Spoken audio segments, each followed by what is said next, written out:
Jamais sans la grâce, une dévotion matinale qui vous connecte à la pensée de Dieu et vous donne la provision du ciel au quotidien. Bonjour chers amis, chers internautes, nouvelle journée, nouvelle provision, bienvenue dans cette dévotion. Père, ce matin nous t'offrons une écoute sacrée, nous t'offrons nos deux oreilles, merci d'oindre nos oreilles afin que nous puissions écouter, recevoir ta parole de vie ce matin. Amen. Psaume 23, le verset 5. Tu dresses devant moi une table en face de mes adversaires et tu ondules ma tête et ma coupe déborde. Alléluia. La table, Dieu dresse la table devant nous parce qu'il veut communier avec nous. La table, c'est juste des provisions, des choses que Dieu nous donne. Ça peut être un travail, parce qu'au travers de ça, Dieu veut avoir une communion avec nous. Ça peut être le mariage, au travers de ça, Dieu veut avoir une communion avec nous. Ça peut être le célibat, au travers de cela, Dieu veut avoir une communion avec nous. Ça peut être des enfants qu'il nous donne, au travers de l'éducation de nos enfants, Dieu veut avoir une communion avec nous. Ça peut être tout. Cette table peut être tout. Mais est-il que ça symbolise la communion que Dieu veut avoir avec nous? Mais la table parle aussi de la provision. Ça, c'est le deuxième aspect de la table. La communion, mais aussi la provision. Sur la table, nous trouvons la provision, n'est-ce pas? Et notre Dieu a prévu des provisions pour nous dans la communion. Mais le problème, souvent, nous ne trouvons pas de provision parce que nous ne rentrons pas dans la communion. Si je vous dis, je vous invite à une fête où le service est libre, sur la table, on met la provision, la nourriture et tout, pour aller chercher, vous devez aller chercher, vous servir, venez manger. Mais tant que vous serez dans votre coin, il n'y a personne qui viendra vous servir. Le buffet est là, c'est ouvert, il y a tout à manger. Mais vous allez repartir affamé. Pourquoi? Parce que vous n'êtes pas allé à la table.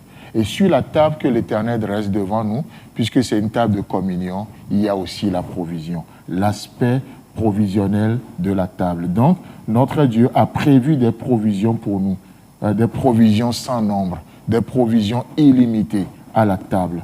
Bien souvent, nous manquons de ces provisions. Pourquoi? Parce que nous manquons à son appel. Nous n'allons pas dans la communion de son Fils.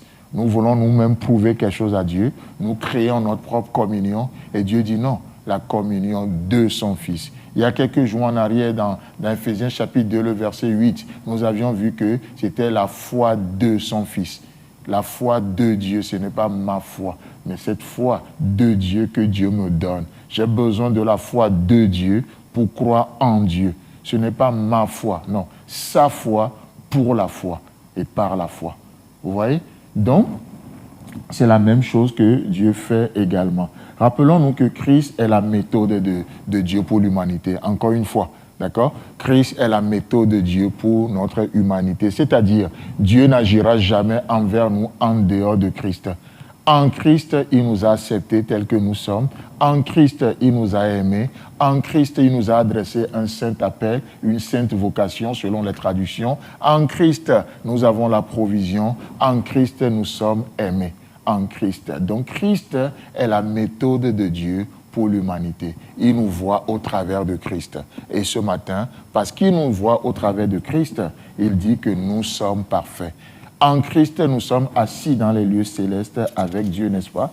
En Christ, nous sommes aimés. En Christ, il nous a bénis de toutes les bénédictions spirituelles.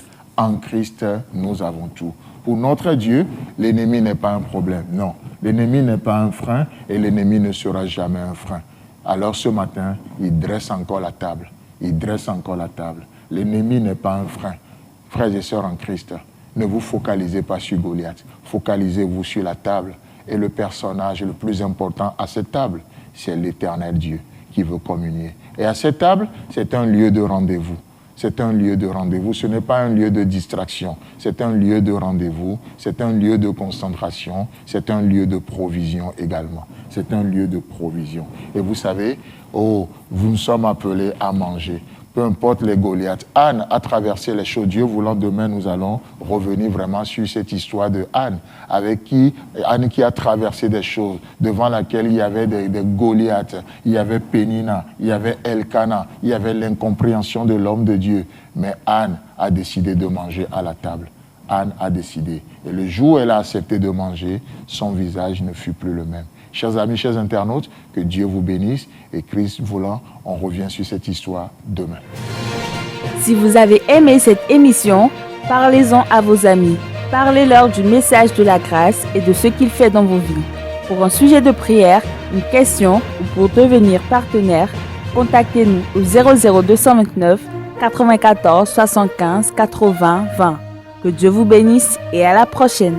En attendant, pensez avec Dieu.